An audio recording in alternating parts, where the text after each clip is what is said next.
Hey everybody, it's Stu, and today I'm going to be doing a book review about Tarkin. Is it worth reading? What's good about it? What's not? I'm going to tell you all that just a little bit in this book review.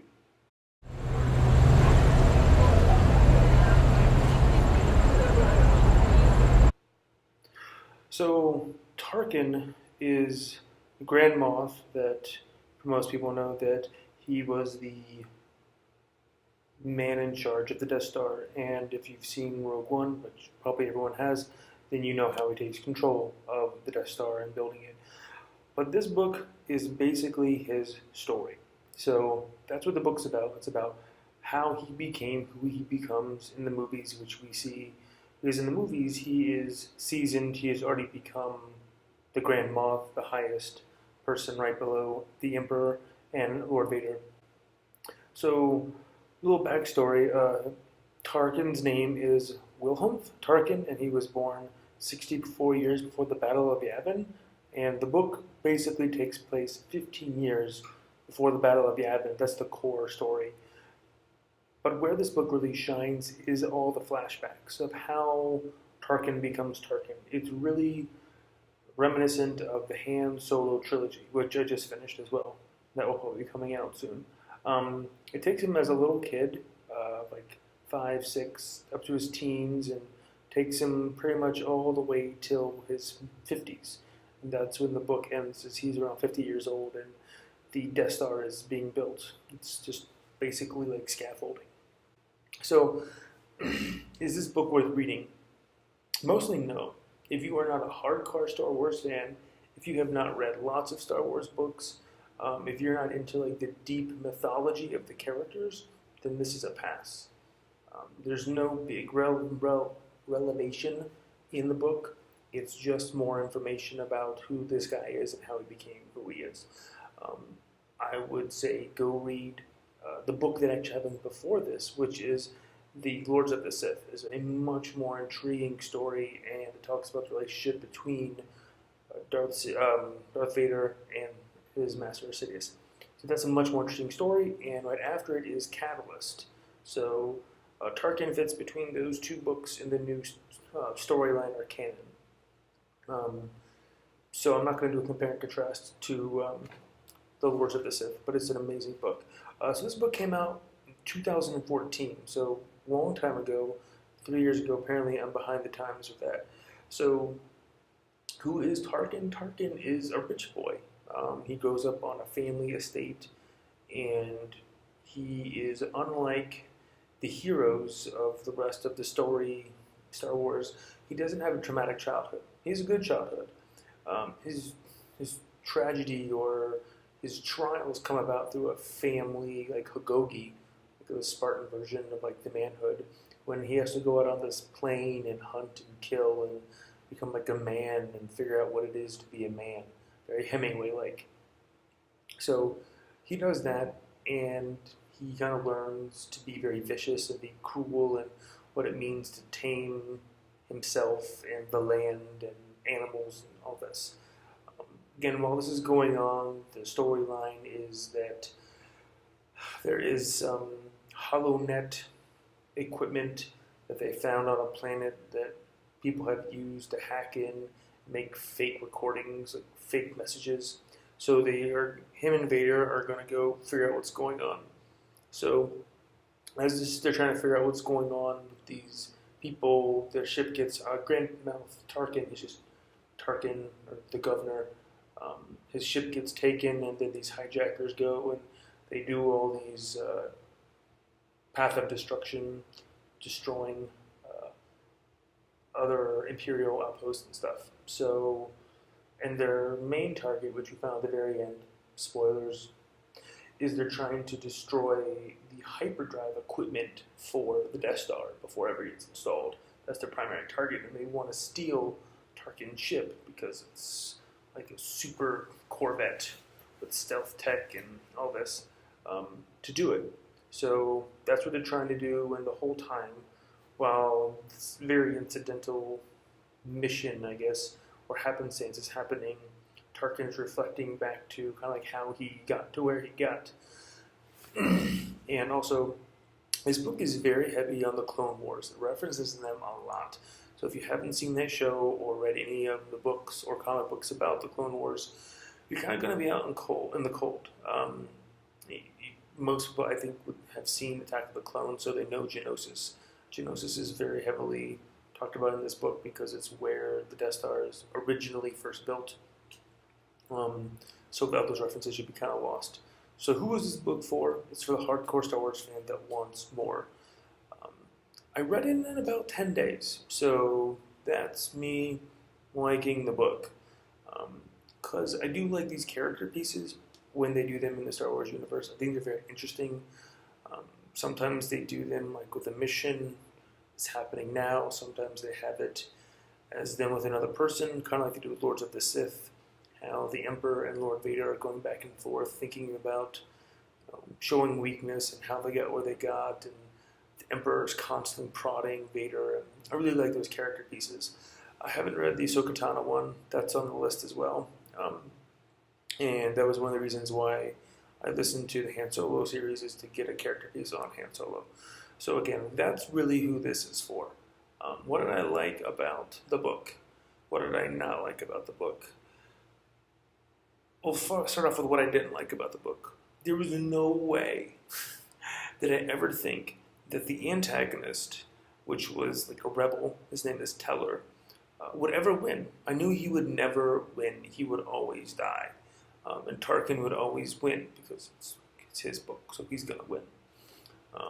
And that was a little anticlimactic. I knew that Williff Tarkin was going to win. And that kind of puts a damper or a wet blanket on the entire novel.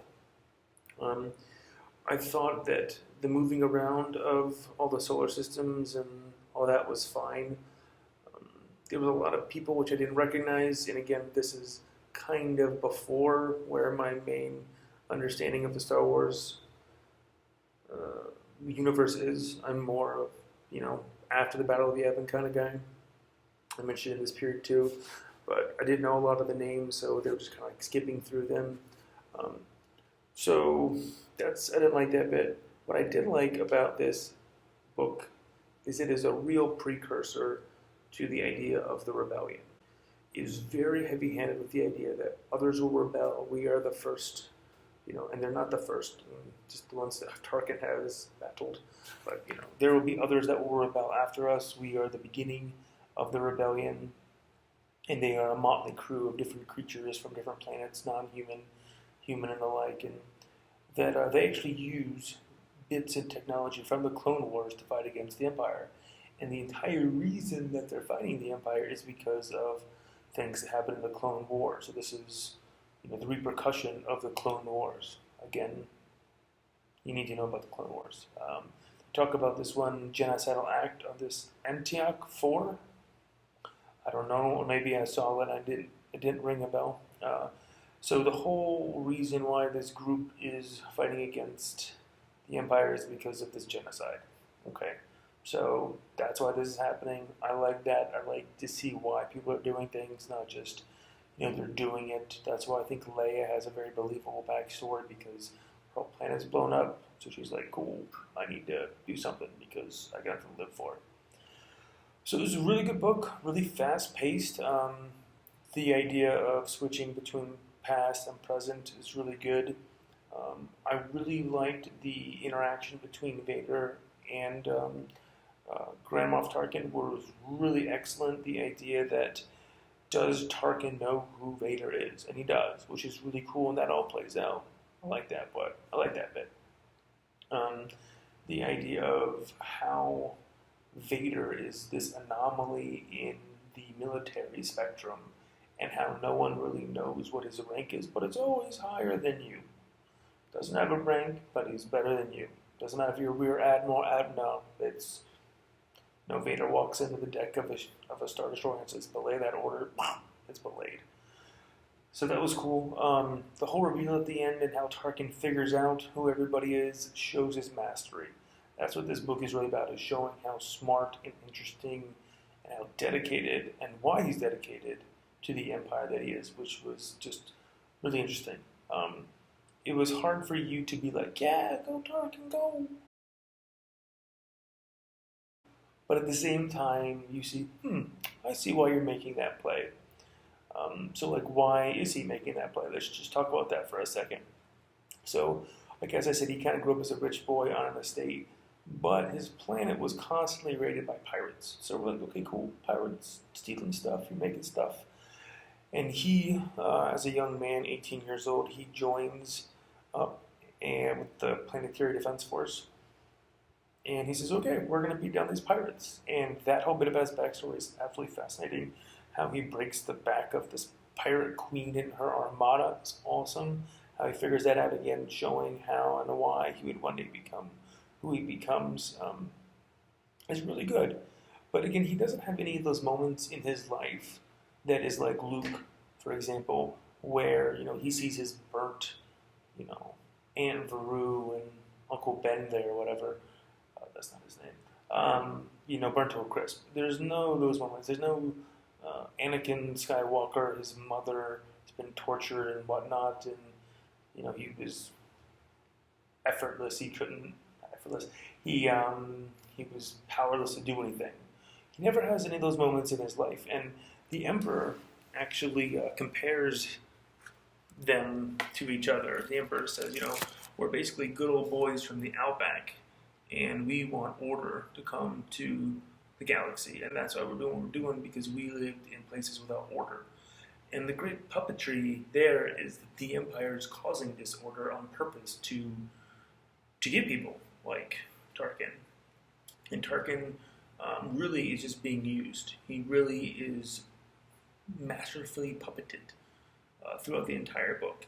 And the Emperor actually goes after him very early on in his career and approaches him with like, "Hey, I want you to be on my team," kind of thing. So that was really interesting to see the first interaction between Tarkin and Palpatine when he's just a young senator. Also, you get some really good insights into the Emperor as well. He talks about how much he hates decadence and how much he hates how the Republic was at the end. But again, I think that a lot of that was his doing. Like he created a place where smugglers and slavers, he weakened the Empire so he could exploit it. So there's a little weird thing going on there. Like, you say you hate this, but you actually helped create it. That's interesting. The Emperor, what is he saying? But these are, again, his thoughts in the book. So I don't really know exactly what he was going with that. Maybe that's just him saying the line. It was really good. I felt that the book could have had a little more in it, but again, it's just kind of this glue that's sticking the old stuff and the new stuff together, and you get all these flashbacks. And the more that you've read, of course, with Star Wars, the more you get out of the books. I give it like a 1.5 thumbs up. It was good. It was not amazing. It kept me moving. It wasn't that long of a book. And there wasn't any like crazy cliffhangers like there usually are in Star Wars books. But it did have the big epic battle at the end, which is very formulaic for a Star Wars book. And it did have a few other sorties in it. That was Tarkin. Pretty good read. Again, if you like Star Wars books, if you've read many, this is definitely a pickup for you. If you haven't, then I would pass it. Maybe read Dark Lords of the Sith, because that's really interesting, and of course it's just about the Emperor and Vader, so it's much more riveting and like lots of blood and tons of people dying. Anyway, that's Stu Reviews, and I'll catch you guys next time. Have a great day.